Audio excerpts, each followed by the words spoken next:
Hello, my name is Tyson Mearns, and today we're going to be discussing food banks. Hunger has always been a problem that has plagued our society, and now, more than ever, due to the effects of coronavirus and the resulting high unemployment, Americans continue to face this challenge daily in these trying times. Luckily, institutions like food banks, which first emerged in the 1960s, served as a social buffer against this and protects Americans every year by storing large amounts of food for times of crisis like this. Food banks require large amounts of volunteers in order to operate and rely on religious organizations, groups like the Boy Scouts, and other volunteer groups in order to fill their massive stores for food. Food banks rely largely on imperishable foods. This allows them to protect against safety and health violations so that the food doesn't perish and they can store it over the long term for events like now when we have a massive crisis and no one can be fed. I'm now going to pass this off to Casey, who's going to discuss the history of food. Thanks, Tyson, for giving us a brief overview on the food banks. Now I'm going to talk a little bit about the history of the SLO Food Bank itself. So the SLO Food Bank is a nonprofit organization whose mission is to alleviate hunger in the county by working with a network of agency partners to build a healthier community. It was organized in 1988 and officially started as a legal nonprofit in January of 1989 by local citizens. It was a community effort to bring San Luis Obispo County a badly needed ability to efficiently coordinate efforts to rescue and provide as well as educate the public about hunger needs in the county. This was at a time when food banks were popping up around the country as a new level of meeting the challenge of hunger through greater cooperation and coordination. The SLO Food Bank was started in order to increase the capacity of our county to access and distribute USDA commodities from federal government on a countywide basis, to network with other food banks who were members of Feeding America in order to increase our capacity in resourcing food, and to provide free or low-cost food to other nonprofits including church pantries and other organizations with outreach to low-income persons. The SLO Food Bank provides food to 30,000 individuals every month through its countywide distribution system of direct service and agency partnerships. The SLO Food Bank distributes an average of 4 million pounds of food each year, and a total of 5,000 volunteers provide their time and effort each year to make this possible, in addition to a core group of essential employees. The SLO Food Bank has a variety of initiatives to support the county. First, they hold neighborhood food distributions daily across a variety of different cities within the county. They also have a program called Glean SLO, where they rescue food from farms, orchards, and backyards that would otherwise be left to go to waste. Thanks, Casey. I'm Rachel, and I'm going to share why now, more than ever, it is especially important to donate and volunteer with the food bank. With children no longer physically going to school, there are 22 million children in the U.S. who are without free or reduced meals provided by their schools. For many of these children, this is their only meal in the day. The food bank is trying to make sure that these children have food outside of the classroom. In SLO County alone, 2,800 families a month are experiencing food insecurity due to COVID-19, and the SLO Food Bank is seeing an increase in these numbers monthly. Feeding America, which is the nation's largest network of food banks, projected a $1.4 billion shortage in the next 6 months due to a low food supply because of an increased demand of food. Prior to the virus, Feeding America was already supporting 40 million people, and they are estimating that there will be an additional 17.1 million people that are food insecure. In short, food banks are in desperate need of extra hands and donations at this time. Luckily, members of our group have been able to help out during this difficult time, but before we hear from them, Logan will be sharing how this project relates to principles from our class. Thanks, Rachel. Hi, I'm Logan, and I'll be talking about how some of the class principles apply to our group project. First is work motivation. Motivation is a force that energizes, directs, and sustains behavior. For those of us that had the opportunity to volunteer at food banks, we used the ERG theory to identify that we were driven to help with our growth needs and relatedness needs.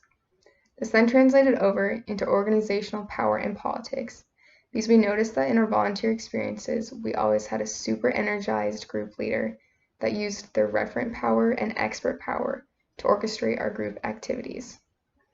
And not only that, we applied it to intergroup relations because we always had task-oriented formal groups to get our work done.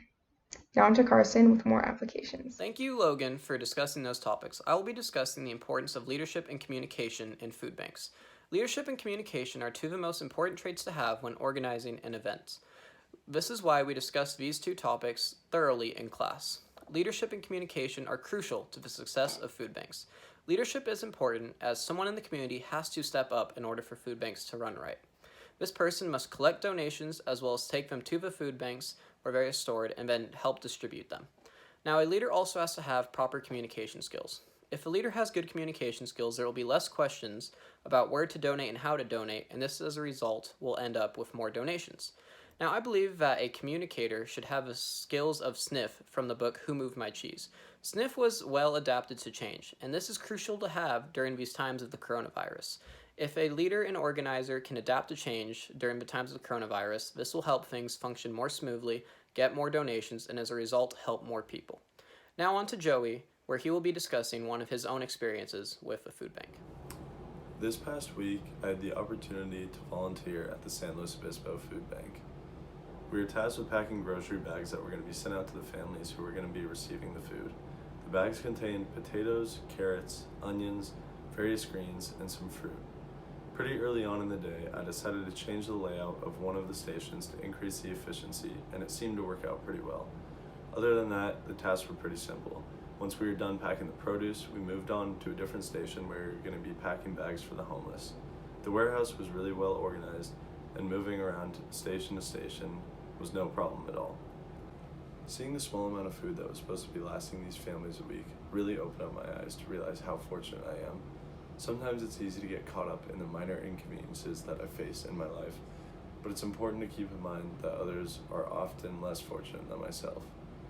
Working with the individuals that came out to volunteer really showed me how important it is to give back to your community. I was talking with a gentleman there who volunteers there regularly, and he gave me insight onto how many people this food actually reaches. The food bank is partnered with so many different agencies that the food that we prepared really reaches our entire community. With the pandemic far from over and the Black community continuing to face social injustices from our society, there's never been a better time to give back to your community. Thank you, Joey, for sharing your leadership experience. My name is Serena Cortez, and I'm going to be talking about my previous experience with food banks and how it's changed since COVID-19 has happened. So beforehand, there was a lot more preparation. When food items were being placed, we set them out on the table, and we would give them the required amount. It was a lot more personal. We didn't have to wear face masks or gloves, and others would wait in line and individually sign in the sign-in sheet. And we would hand them the required amount into their box when they came forward to us. Whereas now in my experience, I approached their car and with a sign-in sheet, and I just asked them for their name and their household size, and I would just sign them in myself and place bagged grocery items such as produce and meat and milk into their car without much face-to-face contact. Thanks, Serena, for telling us about your volunteer experience and about ways COVID-19 has affected working at the food banks. I'm now going to talk about ways you can get involved during this time, specifically in SLO. So you'll first want to go to slofoodbank.org, and there you'll find different ways you can get involved. The first way you can get involved is just by volunteering your time. There are different volunteer options on the site, such as like food distribution or just like working in the warehouse packaging food. And then the second way you can get involved is just by donating. You can donate just once, or you can set up a recurring donation, such as a monthly one. But yeah, so we just wanted to thank everybody for watching our presentation. We hope you can get involved in any way you can, and we hope everyone has a good summer.